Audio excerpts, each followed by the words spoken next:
It's terrible. And believe it or not, things just got worse. In its second week, the Marvels finished in 4th place. But not to worry Yes, it's doing poorly. Thank you, Gary. Do you wanna bring up possibilities as to why?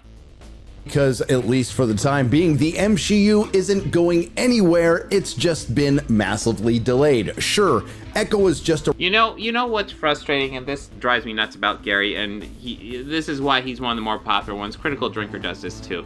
Like, they rarely act... Sometimes they will. Sometimes they'll say the quiet part out loud. But lots of times they just dance around it. Like, they will, like, bring up that stars women and minorities. It was made by women and minorities. They'll do zoom-ins on women making a quirky face. And, you know, they do all this stuff. But they actually don't say a whole lot. Like, literally, Gary has just spent this whole fucking video reading fucking headlines. And he's like, his own commentary is almost non-existent. It's there in the editing, it's there in kind of what he doesn't say, what he implies, but like, there's almost no actual fucking content here, at least not so far.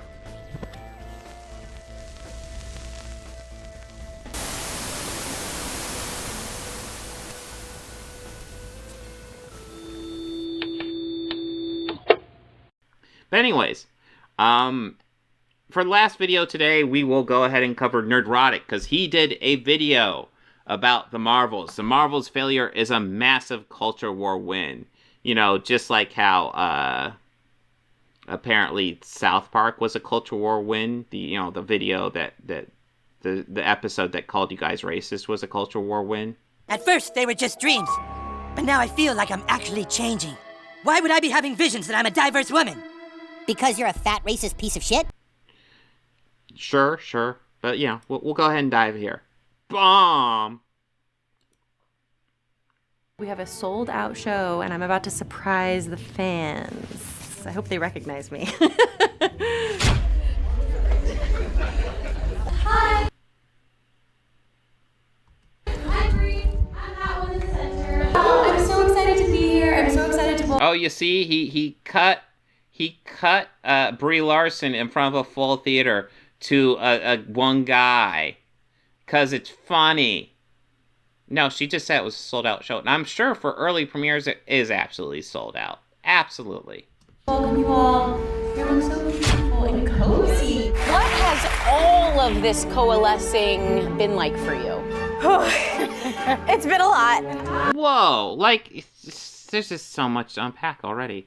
So, the interviewer here, she's just talking, like, she's just a woman, and she's talking, and All of this he zooms in on her as she makes, like, a quirky face, and it's obviously supposed to be cringe, and it's like, the fuck?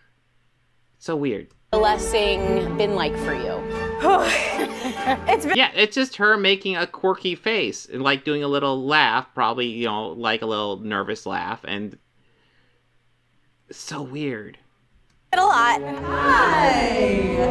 So are you excited to see it or like no? Note to Marvel, the women have something to tell you. Now, I'm sure you've heard the term MCU. And yes, the term is extremely offensive, but it's also becoming undeniably true. I cannot even fathom. Did Grace Randolph actually say that shit? God damn it. Grace Randolph's a piece of shit, I swear. She's awful. She is awful. The full circle-ness of all of this. I try not to. Oh my God. I'm never gonna financially recover from this. Nerdrotic.com. One. They've done... How many MCU movies? There's at least 25 MCU movies. One flops. Oh, yeah. The end of the MCU. It's collapsed now. Man, if they do their budget so poorly that one movie collapses them, that's pathetic. There's no way. There is no MCU, but maybe there should be. This is an article from The Nerdist back on August 31st, 2022, which hasn't aged very well, but it serves a powerful purpose. The Marvel's failure. Okay, I kind of want to look that up. I want to look up that article. Give me a moment. All right, there is no MCU, but maybe there should be. When the first episode, it's during She-Hulk, of She-Hulk, Attorney at Law hit Disney Plus on August 18th, an almost instant wave of backlash hit the internet. Some people did not like the series explicitly discussing the very real challenges that women face Let's get rid of this. In their careers and their lives as a consequences of the patriarchy. She-Hulk was also review bombed online, similarly to Black Panther, Captain Marvel, Eternals, and Miss Marvel, for having main characters that were not white, heterosexual male men, and for discussing issues of racism and sexism. But some of the most egregious complaints are about the so-called rise of the MCU, in which women are apparently replacing men in the MCU. There may certainly be valid criticisms of She-Hulk. However, labeling the series as anti-man or woke is really just thinly veiled misogyny, fragile masculinity. Furthermore, when we look at the history of women in the MCU, both in the front and behind the camera, calling the MCU surprisingly is simply inaccurate. So far, this is based as fuck. The beginnings of the MCU complaints and the sacrifice of the MCU women. The complaints about the MCU from the misogynistic fans go back to Captain Marvel's release in 2019. Apparently, Carol Danvers was too mean, overconfident, and or powerful for some people, and the MCU chatter became more intense when, in Avengers Endgame, the MCU women, excluding Black Widow, more on her in a bit, came together for this moment. Yeah, we all know that moment. Somehow, this incredibly quick scene became the focus of much online fervor, over it being forced as if the Avengers having the time to slowly assemble, take their cool positions, and wait for Captain America to say the dramatic pause, Avengers assemble, was not forced at all. But because it is men, it is seen in a different light. Yeah, true. So what is the history of women in the MCU? Let's go back to the MCU's original woman Avenger, Black Widow. We first met Natasha Romanoff, aka Black Widow, in Iron Man 2. She might be the most consistently objectified character in the MCU. In that film, Tony Stark looks at her and says, "I want one." He views her as nothing more than an object for purchase. True. Well, I mean, that's also part of Tony Stark's character, though. I'll go ahead and do a little defense there. Tony Stark's kind of a shithead. He's a charming shithead, but he's a kind of a shithead. This line's problematic nature becomes even more stark considering Black Widow's history. Her training in the Red Room was to become General Dreykov's weapon, essentially an object to fulfill the goals of a man. Natasha spends much of her MCU tenure in the service of other characters. She finally gives Clint Barton his redemption after his stint as Ronin in Avengers Endgame by sacrificing herself for the universe. After being crucial in the fight against Thanos, Natasha does not even get an on-screen funeral. Years later, Miss Marvel honors her memory via a tribute at Avengers Con.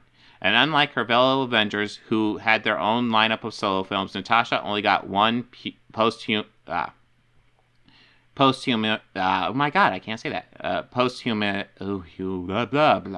film.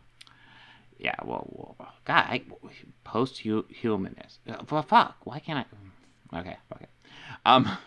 Of course, Black Widow isn't the only posthumous. God damn it, fuck. Of course, Black Widow isn't the only MCU character to face poor treatment. Recently, Jane Foster became the mighty Thor in Thor: Love and Thunder, only to die in the same movie to save Thor Odinson's life. This is supremely disappointing considering the promises to fans that Natalie Portman's otherwise boring role as Thor's love interest and damsel in distress would take an interesting turn. Okay, I'll go ahead and say I thought they handled Jane Foster really well in Thor: Love and Thunder. I thought that was well done. In Doctor Strange and the Multiverse of Madness, Wanda Maximoff, aka Scarlet Witch, sacrificed herself to destroy the Darkhold after going on a rampage across the universes to get her children back. And in Shang-Chi and Legend of the Ten Rings, Ying Li sacrificed herself to protect Shang-Chi and Xiling. Oh my god, I'm slaughtering these names, I apologize. There's a clear pattern here, and these examples are not even at all MCU women who have faced death in some other way, often sacrificing themselves for other characters. Honorable mentions to Ajax, Gamora, Aunt May, and Frigga.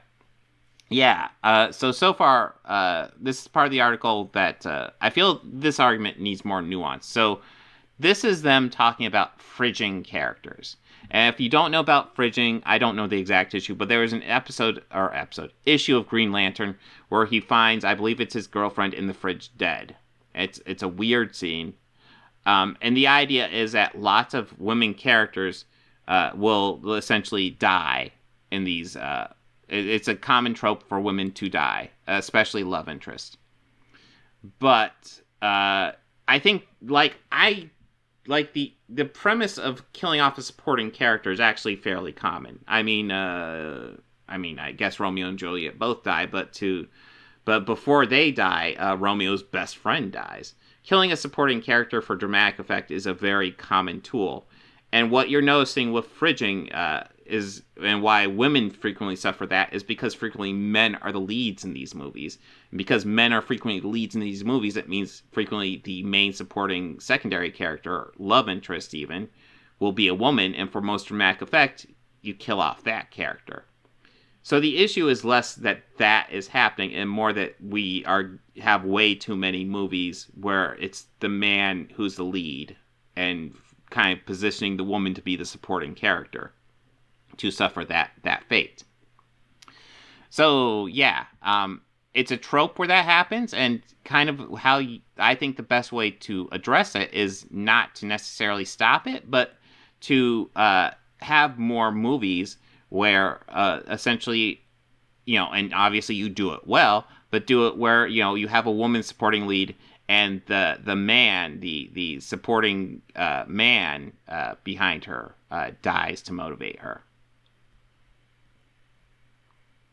Green Lantern number 50, Kyle Rayner's girlfriend. Yeah, I was pretty sure it was Kyle Rayner. I wasn't sure, though. But yes. But anyways, that is the fridging, and that's what they're going over here. Women characters dying. And like I said, inherently, I don't have an issue with the women characters dying. I just think it should be more even. And the way you make it more even is have more women characters be the lead, and then male characters die for them. But anyways, that's my little rant on fridging. If a swath of these characters are dying to further someone's growth or plot line, then there is no women taking over the lead and leading everything agenda, right? A true MCU would not have so many women characters facing these types of fates. Okay, I see what they're saying. Because so many women supporting characters are dying, that means they're not in the lead roles, and they're motivating frequently men to do the action thing that they need to do. And therefore, MCU doesn't exist. Okay, I see what they're saying now, and yes, 100% agree. The facts on the MCU women characters and craves behind the camera. That brings us to She-Hulk. The show is only the fourth solo woman-led MCU property, not including ensemble-led films, and 3 out of those 4 properties feature white women: Captain Marvel, Black Widow, and She-Hulk.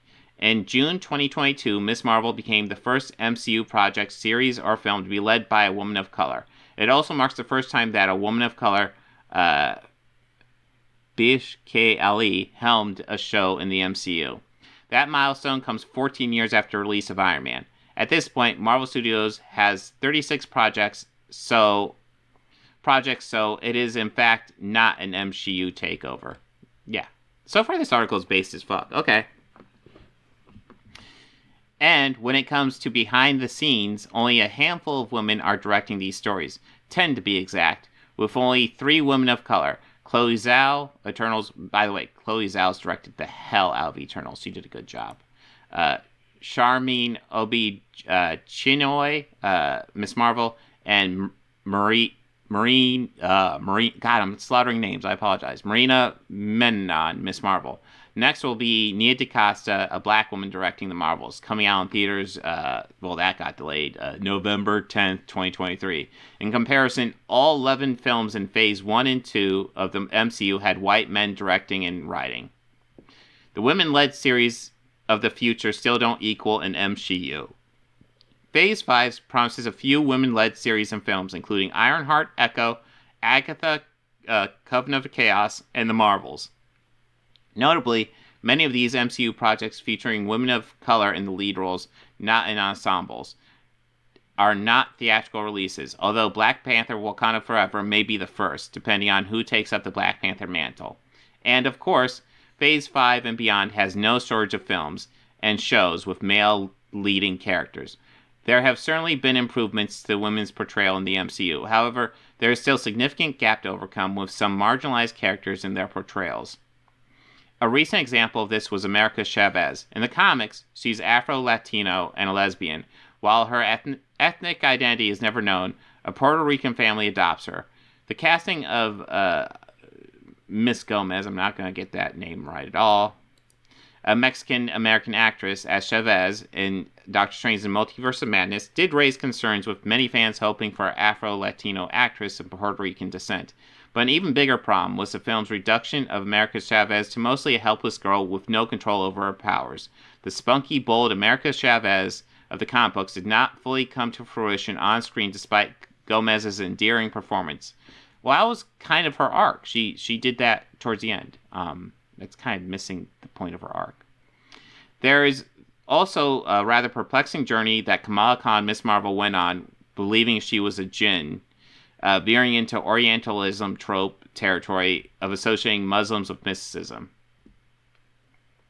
Monica Rambeau, a black woman character who we met in WandaVision, took bullets for Wanda's children, and she became a non-factor in the series finale despite being a key player in previous episodes. Thor Love and Thunder did not give Valkyrie, who is bisexual, any sort of romantic tie. In fact, she barely did anything in the film. Meanwhile, Thor and Jane's romantic reunion and relationship took center stage. In summary, the MCU still generally comprises stories about its women of color and shies away from pushing boundaries on discussions of racism, sexism, and homophobia. True. No, that's one thing I've actually noticed, because lots of people bring this up with Star Trek, how apparently new Trek is pushing a lot of politics.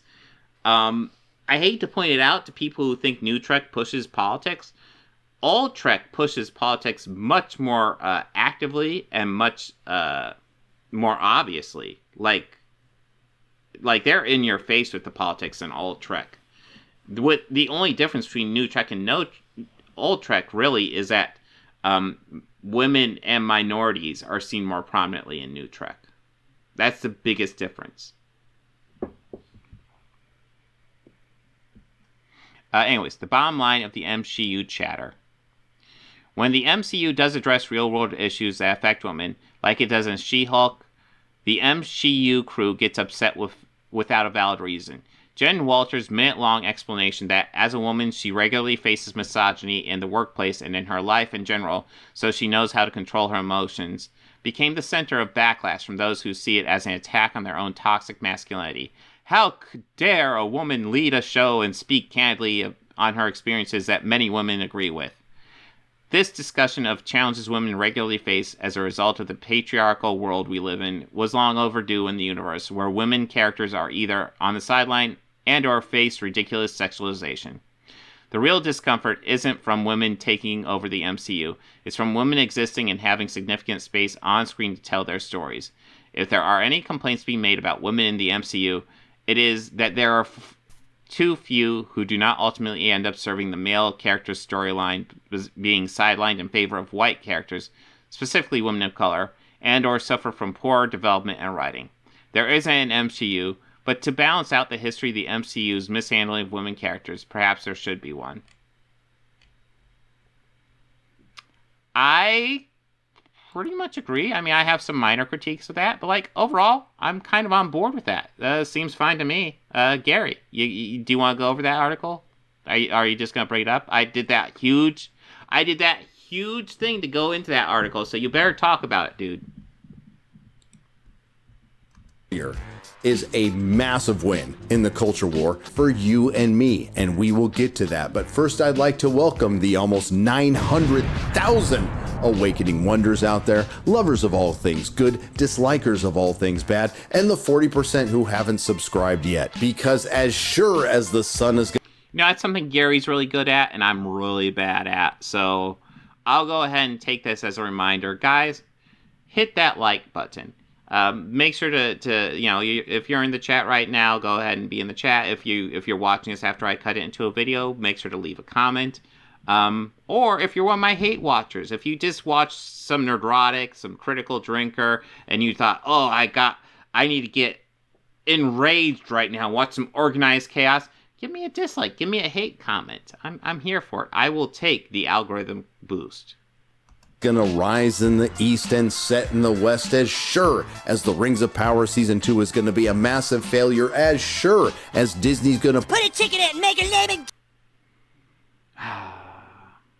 this photo is ridiculous. This is a Nike campaign with involving the Air Force, and yeah, their slogan was "The Force is female, the Air Force is female," because they're trying to get women in the Air Force.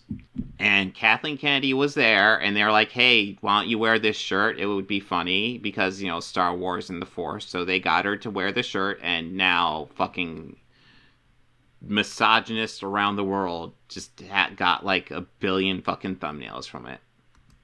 We knew the Marvels was going to be a complete disaster, and the only question was how much, and it turns out Again, you guys call everything a disaster, and it rarely is. And even the Marvels I won't call a disaster. Like, if you want to say it's a box office flop, sure. But like even I didn't like it, but like I wouldn't call it a disaster. There's enjoyable shit in it. It's not a complete shit show. That's one thing Marvel's good at, avoiding complete shit shows. Exceeds our lowest expectations. The Marvels isn't just a box office bomb. It is an undeniable, catastrophic failure and a... Did you do a video talk about Shazam 2? Shazam 2 did about half of what the Marvels is doing. Just gonna point that out. Again, a win. The good news is the Marvels did bring people together, just not in the way Disney Marvel intended. Before we even get started, I want you all to make sure to stretch because I don't want you pulling a hammy on your well-earned victory laps. Now, it looks like the only people... Wow. Gee, what? So, like, the Marvels flopping means victory for you guys? Yay? The fuck? Surprised by this massive, epic, catastrophic failure is the Access Media. I mean, what would I consider a disaster? Like an actual, like, really, really bad movie? Like, I don't know, Fantastic Four 2015 was a disaster. Media, and I'm enjoying the hell out of it. Disney Marvel and, as the Access Media calls Nia DaCosta, black female director Nia DaCosta. Okay, what's the exact quote? I like how you just pull it out. Hold on. As the Access Media calls Nia DaCosta. Award for female black director. So it was a category for an award. Okay. Black female director Nia DaCosta set out to make a funny film. No, dude. I mean, that's your opinion, man, but I would actually say none of the Fantastic Four movies are better than the Marvels. That's full of heart, and I want you to remember that for later. What we ended up getting was a boring... And I will actually go ahead and say that Roger Corman Fantastic Four movie was extremely entertaining. It was bad in all the right ways. Now, from a technical level, the Marvels is way better than that Roger Corman one, although I might enjoy the Roger Corman one more. But, like, I want to stress, like, it's not enjoyment because it's a better movie. It's enjoyment because it's such a shit show. It's pathetic. Miserable film that lacked any soul. And the cope from the Access Media has been nothing short of glorious, ranging from the Marvel Cinematic Universe's audience has aged out overnight to lack of promotion due to the Film Actors Guild strike. Yeah, he still calls it Film Actors Guild because he's hilarious.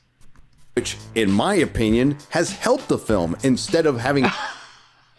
Based on what, Gary? What statistic do you have that helped the film? Please, enlighten us.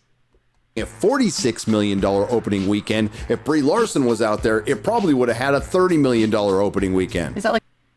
So Brie Larson, who was definitely out there for the first Captain Marvel, which made over $1 billion.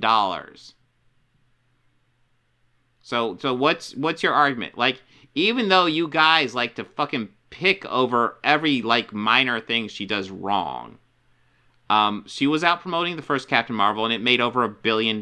So, obviously, you guys freaking out over her interviews didn't have an impact on the box office. Just saying. Like a personal attack or something? Yup! We've heard excuses like superhero fatigue, and quite frankly, I think it's just MCU fatigue. And then there's the old Access Media favorite, it's the fans' fault for being racist, misogynist, sexist. Okay. So this is not them saying, it flopped because of, just looking at this headline, the Marvels faces anti-woke backlash after box office flop echoing Captain Marvel attacks. So they're just saying it faces an anti-woke backlash after it flopped. They're not saying that it caused it. They're just saying it's got that anti-woke backlash from, frankly, bigots like you, Gary, which is true. That is 100% factual statement. How do I know that's true? Because we're watching some of that backlash right now. You produce it, Gary. Bigots. And then there's the other favorite from the Access media. It's YouTubers for precisely the same reasons. From the Washington Examiner, the Marvels bombs at weekend box office after anti-woke backlash. From They're saying it bombed and there was anti-woke backlash. Just, do you guys not read? Garbage tier Inside the Magic, the Marvels director tackles anti-woke. Okay, Inside the Magic's not a great site. The Marvels director tackles anti-woke MCU fans. Again, that's not saying it bombed because of the anti-woke backlash. Ugh. MCU fans. And from Forbes, which is now behind a paywall, the Marvel faces anti-woke backlash after box office flop. From CBR. Yes. These are factual statements. They're not saying it bombed exclusively because of anti-woke backlash, but it did bomb and there was anti-woke backlash. Because it's pretty easy to see that you guys are, because it was financially unsuccessful, you guys are taking it and you're riding it. Because it's kind of unfortunate, I want to say, that the first Marvel movie to flop is one that stars women. Because that is unfortunate. Because not only should there be more superhero movies that star women, because that will make people a bit more hesitant to make superhero movies that star women. And frankly, there should be more. But also, it gives these guys fucking ammunition. And that's just disheartening. The Marvels director reacts to MCU films' woke criticism. From The Direct, the Marvels director responds to woke backlash to movie. And one of my personal favorites, the Marvels box office North America. The Direct is not a good site either. Wins a special box office record. It costs $2.5 million a minute, $43,000 a second, gets slammed by anti-woke backlash, and much more. And a lot of this might sound familiar, because it is. It sounds exactly like the articles that were written back in 2019 when Captain Marvel was released, but times have changed. What worked then isn't working now. Our good friend Scotty Mendelson, formerly of Forbes, famous Marvel shill, and big fan of cuties, agrees. I think what we're seeing is that the comic book superhero film, even from Marvel and DC, are far more execution dependent than they used to be. Oh, wow.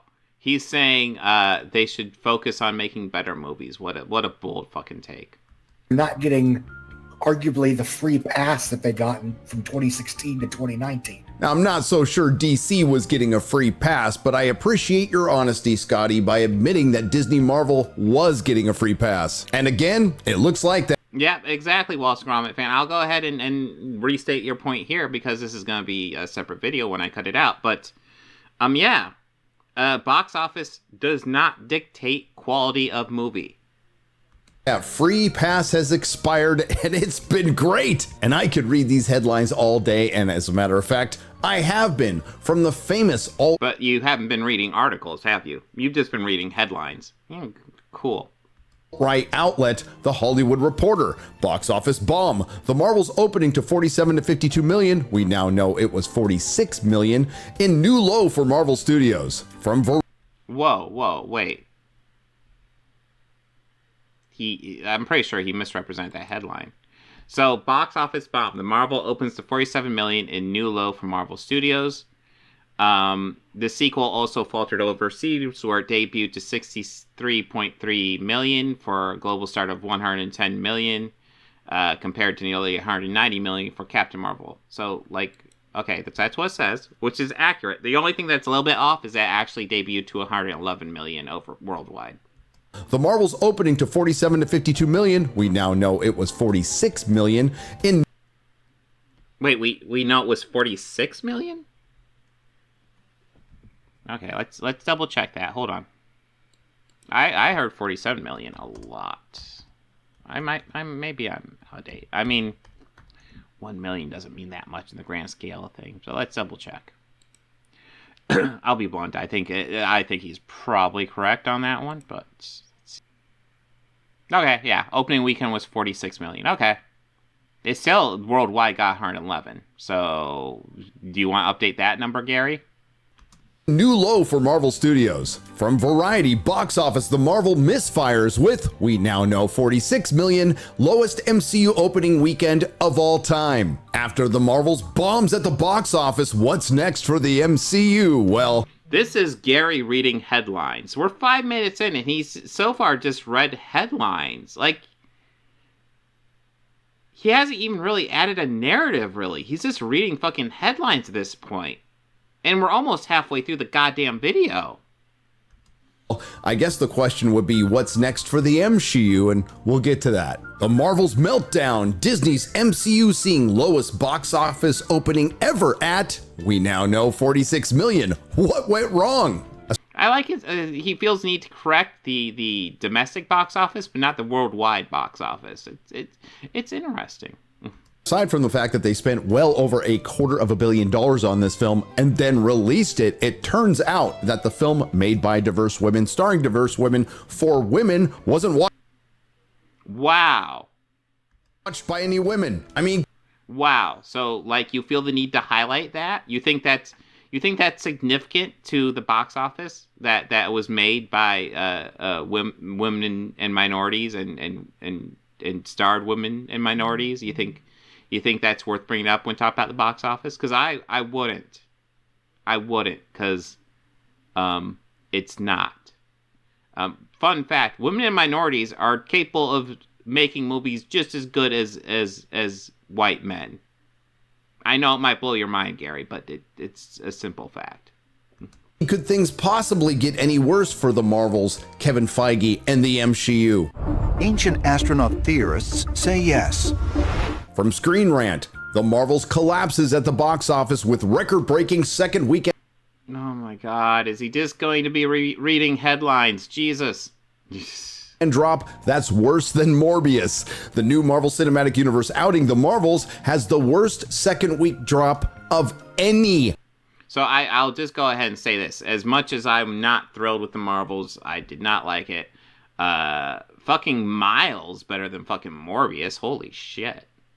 Comic book movie. You heard that right. The Marvels had the worst second week drop of any comic book movie ever. Per Variety, the Marvel's box office has taken a huge hit in its second weekend after earning the lowest opening weekend of the entire MCU. It has now grossed an additional and meager $10.2 million at the domestic box office, a staggering drop of 79%. That includes an 87% drop from Friday to Friday. Currently, the Marvels is sitting at $65 million here in the States. It's earned $96 million internationally for a grand total of $161 million. It is in danger of not making $100 million here in the States and possibly not making $250 million in total. Domestic. Yes, that's a realistic possibility. Nobody's arguing that it's doing well at the box office. Gary, do you want to go over why you theorize that?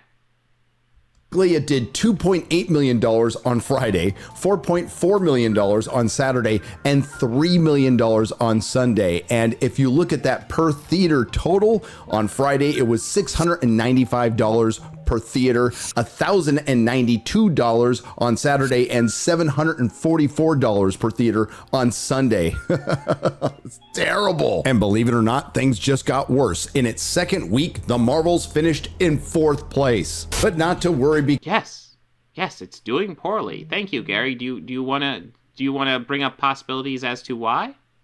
Because, at least for the time being, the MCU isn't going anywhere. It's just been massively delayed. Sure, Echo is just a... You know what's frustrating, and this drives me nuts about Gary, and this is why he's one of the more popular ones. Critical Drinker does this too.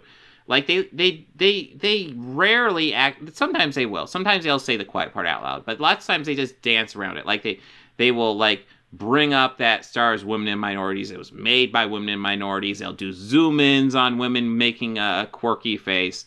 And, you know, they do all this stuff, but they actually don't say a whole lot. Like, literally, Gary has just spent this whole fucking video reading fucking headlines. And he's like, his own commentary is almost non-existent.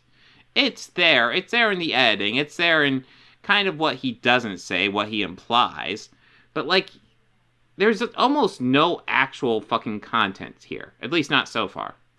Around the corner, but I don't think that's going to make much noise.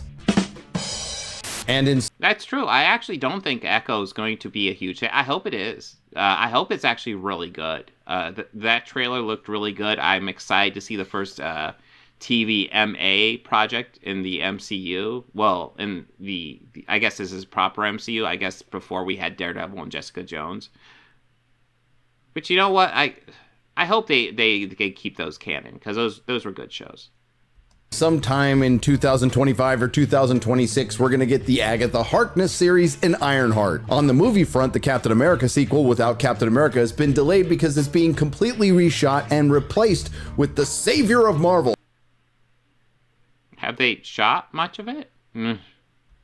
A Deadpool sequel featuring the... I mean, I know a lot of movies are pulled because of the strike deals. A lot of them have to have writers' rooms now. It's a lot of the writers' strike and stuff like that. They have to rework a lot of these movies. I think this is good news. I would like to see them rework to be the best possible movie they can be. Fox X-Men, a film that has yet to complete principal photography thanks to the Film Actors Guild strike and is due out in July, but I'm rooting for it. And not to pile on the Marvels too much, oh, who the hell am I kidding? Of course I want to pile on the Marvels. There was something else I noticed. From the Variety article... Oh, fuck! We almost got the commentary, now he's just gonna be reading fucking headlines again. Fuck. About the Marvels director, how the Marvels got its blurred girl energy. By the way, blurred means black nerd. I think a better headline would be how the Marvels got its fake geek girl energy. The fuck? Black nerd means fake? Fuck you, Gary. There are plenty of black nerds. Fuck you, man. I don't even know how to respond to that. Fuck you. Costa ignored the haters and made the movie her teenage self would want to see. Well, unfortunately, no one else did. DaCosta's pitch for the Marvels was punctuated by a few big ideas, and earlier on, I asked you to remember this. First, she wanted to make a movie that was fun, funny, and full of heart. And that's interesting. You may remember. Yeah, I can see where she, there's definitely funny and fun aspects to that movie. And there's definitely that's the thing. Like, I feel like the movie doesn't hit any of those particularly hard, but it has scenes where it hits those well. So yeah, I can see that makes sense. Remember previous keywords being associated with past Marvel films that were used over and over again, including absolute triumph or just triumph with Shang-Chi and with the Eternals. Different. Everybody looks different. Different way. It being a very different Marvel movie. Well, we have... Yeah. Gary, do you understand why? That movie was very cinematic. Like, if we're talking about how the movie was, like, shot... Eternals is easily the most beautiful MCU movie ever. Just fucking stunning camera, maybe not camera work, but cinematography. Stunning cinematography in that fucking movie. It is different. It was different for the MCU to actually, get something like that, to do something like that, and that was cool. Have something similar here over at the Rotten Tomatoes verified audience scores, which are currently sitting at 83%. This movie was just fun. That's something to keep in mind. So I didn't like this movie. I'm sure Gary didn't like this movie. The general audience so far has liked it. A lot of people like this movie. Just gonna say. Binge watched Miss Marvel before we watched this one, and I think it made it even more fun, exciting and funny, fun and enjoyable, good action scenes, and overall a ton of fun, fast paced and so much fun. I loved it. It was funny. It's a fun movie. I actually recognize this because I use this to the he's got the Dark Knight sound in the background. I know because I used this to introduce a Halloween playlist one year. It worked well. But I think it's interesting to use that when we're talking about something like the Marvels, where that song, well, it's not even really a song, it's almost just like a tone, doesn't fit it at all. Great movie, fun, action-filled. It's great to see the girls going higher, further, faster. This movie was so much fun. It's sad to see how negative people are, and they just don't know how to enjoy fun movies anymore. Don't believe the haters. The Marvel was a fun movie with touching character moments. Fun for the whole family. A very fun movie. Great. How dare people like it, Gary? Jesus Christ. We only got 3 minutes left in this video, and he's spent the whole thing just reading fucking headlines, and now he's just reading fucking Rotten Tomatoes reviews of audience reviews with the word fun in it, because he obviously did a word search for fun.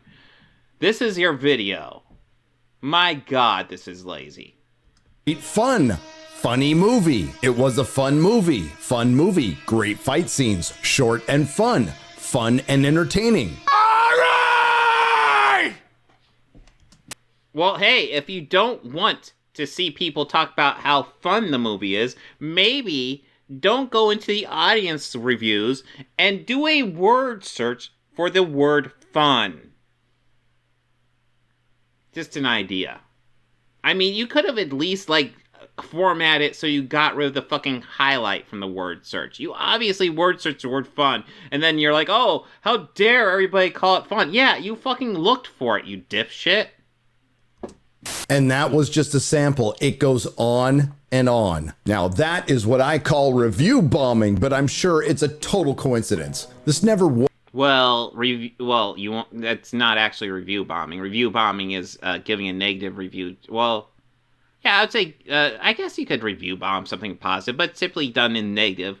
I would say it's just en masse sending an audience to review something that they haven't seen, and typically to give that a negative score. Like, if people are genuinely going there after watching it, showing Rotten Tomatoes their ticket stub, saying, I saw this, I want to write a review, and writing a review saying it's fun, that seems fine. I don't know what your objection is, Gary. Was really a matter of rooting for the Marvels to fail because we didn't need to. We knew it would, and it was just a matter of sitting back and waiting for it to happen. Because this isn't our first rodeo, and there's a lot of reasons this happened, including one pointed out by my good friend Chris Gore, turning You see, this whole stream comes together. Turning Marvel and Star Wars into girl brands would be one of the costliest decisions in entertainment history. You want to double down on that, Gary. You want to double down on that fucking dumbass take. Again, Wonder Woman, one of the most successful comic book characters of all time. Fun fact, that is a woman. And you could ask somebody who's never read a comic book who she is, and that would sell. Having women superheroes and necessarily calling it a girl's brand is weird. And again, MCU movies this year, Guardians 3, Ant-Man and the Wasp, and Marvels. Only one of those stars a woman. Last year, Doctor Strange 2, Thor 4, and Black Panther 2. Only one of those stars a woman. These are not girl brands. And, I almost feel it's weird just using the tag girl brand. But we already saw Chris Gore acting like a teenage boy, complaining that the reason this movie flopped is because their tits weren't hanging out. So, there's that. Marvel and Star Wars into girl brands will prove to be one of the costliest decisions in entertainment history, without a doubt. Unfortunately, Yeah, you just gotta read that and go with it, Gary. Because, let's ignore all data and just go with that. That's not a dumb take at all. Both Disney Marvel and Disney Star Wars case, they turned boy brands that girls liked into girl brands. Okay, so every single Star Wars movie starring Rey has made over $1 billion. Significantly over $1 billion. So, how's that costly? How's that hurting them at all? Seems like not the best take. that nobody likes. While all the focus is deservedly on the Marvels, it's always been bigger than just another bad MCU film. This pop culture cancer started almost a decade ago in... Oh my god! That's how you know we're in the Chud apocalypse. They keep, like, I'm seeing more and more Anita Sarkeesian pop up. Like, how long has it been since fucking Anita Sarkeesian has been even fucking relevant to the fucking conversation? And these guys are like, oh, remember when woman made videos on gaming that got us mad? Remember Gamergate? Like, move on, dude. Jesus. Gaming. Listen, I do not agree with a lot of Anita Sarkeesian's takes. That being said, the hate she got was massively overblown and frankly disgusting. And comics. Then there was Ghostbusters 2016 and Oh, yes. We're doing it. We're going to do the greatest hits. Ghostbusters 2016. We're going to do The Last Jedi and we're going to hit up with Captain Marvel. We're going to do the trilogy, guys. Watch and see. Metastasized into Star Wars, Star Trek, and Doctor... Oh, we're going all over the place. Okay, never mind. He didn't follow the... Maybe he's been watching me too much. He knows the pattern. He knows I'll recognize the pattern and call it and be like, oh, I gotta vary it up. Who? And the corporations and the corporate media hid behind these divided fandoms and pit one against the other while vilifying a large portion of it. Vilifying the very people... How?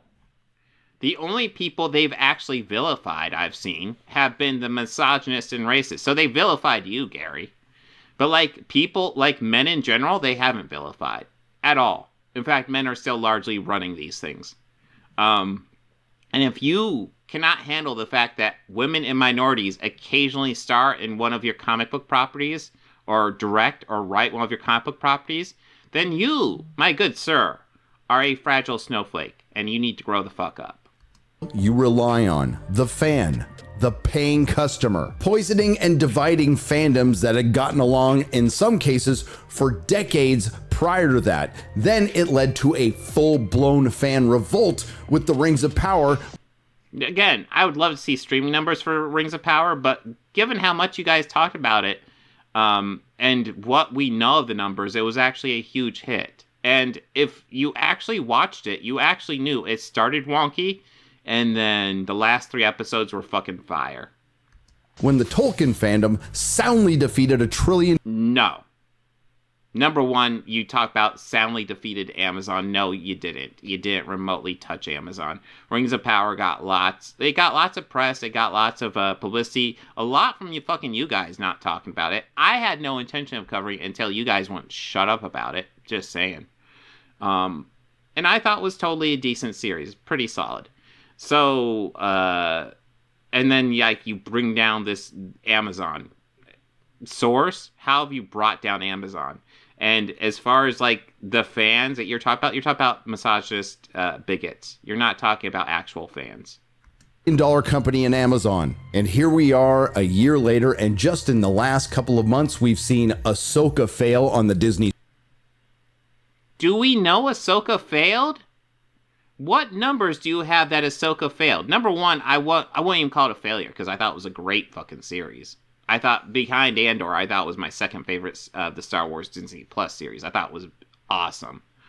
But what source do you have that it fucking failed? Because they are famously cagey with fucking streaming numbers. So what source you got? Star Wars side, South Park came out and embarrassed. Oh, South Park, the episode that called you a fucking racist, Gary. They fucking did. Disney. Disney continued to embarrass itself. The mighty Marvel Cinematic Universe has fallen, and the Marvels is one. It's fallen? How many projects? Like that, actually, I didn't realize it was this side. The one article said like 35 projects, and the Marvels bombs, and now it's fallen because one bomb? That seems like a really fucking stupid take, Gary. One of the biggest comic book film flops of all time. So yes, the fandom is now collectively celebrating the failure of... The fandom? No. You guys are celebrating, because, frankly, you're pieces of shit. Okay, maybe I should be a bit more nuanced than that. Because you know what? I should maybe do a little bit of fan outrage, because a lot of your fans are going to be watching this. And I want to say, guys, Gary and Critical Drinker and a lot of these chud channels, they're fucking lying to you. They're trying to sell a narrative that somehow white men are being suppressed in our society. This is a lie. This is a flat out lie. They're trying to sell to you the idea that somehow men's place in the world is at threat. It really isn't, not remotely. They're trying to sell to you the idea that you shouldn't work on your problems. You're fine, and it's the world at fault. And you know what? The world is at fault for a lot of things, but not for shit like he's talking about. Like, if you want to talk about the economy, yeah, the world's at fault. If you want to talk about, like, women starring at superhero movies, number one, that's not a problem that the average person should have to worry about. And number two, that's not even a problem. That's, honestly, more women and minorities should be in superhero movies. These guys are lying to you. They're full of shit. The best thing you could do is just to when you see one of their channels recommended, hit those 3 dots and say do not recommend channel, because they're just lying. They're just pushing their narratives at you. It's bullshit. Of the Marvels, but it's well beyond that. It's the failure of woke Hollywood. It's the failure of Disney. It's the failure of the MCU. It's the failure of intersectional feminism. It's the failure of Oh, intersectional fem. Okay, cool. Yeah, you listen. These guys aren't political, okay? You're not. Don't worry. Identity politics, and it's a identity politics. Jesus. Failure the corporate access media and corporate Hollywood have earned. Now, I'm sure you've heard the term MCU. It's being used by some fan communities. And yes, the term is extremely offensive, but it's also becoming undeniably true. Grace Randolph's always been, like, an awful media critic, but, like, she's never been a chud, and I kind of wonder if maybe she wants to get in some of that chud money by that take. She's always been fucking awful, but yeah. In the words of Gina Carano, the jig is up. Oh, yes, let's quote Gina Carano, a brilliant actress, star of the multi-$1,000 movie Terror on the Prairie, that made over $13,000 in its domestic box office run, with an opening weekend of $804. The Marvels will never see money like that. Jesus. Up, and it took us a while to get here, but I'm glad it happened. Yes, The Marvels is a massive box office bomb, and that is a culture war win, because pop culture is culture. And while it's highly unlikely, maybe some will learn a valuable lesson, and this goes for everyone in the entertainment industry, from comic books to gaming to television to film. You reach the most people by making good stories, not taking them. Nerdrotic. Making good stories, not taking them? What the fuck? Wait, do you mean, like, getting women to star and be involved with this means taking... Jesus. That's probably what he means. So yeah, that's Nerdrotic. Piece of shit. And you notice most of that video is not even him. Like, he has his fucking, like, little points where he says his little fucking speech and shit, but, like, it's mostly just, like, him reading headlines and him doing a word search for the word fun, and then getting upset when he finds a whole bunch of reviews with the word fun in them. Weird, huh? Yeah. So yeah, that's typical Nerdrotic. He's a piece of shit. Pretty standard stuff.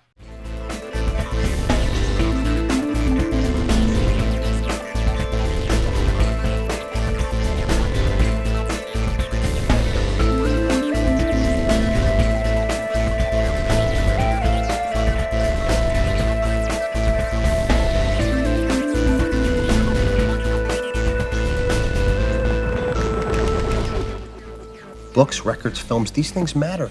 Call me shallow. It's the fucking truth.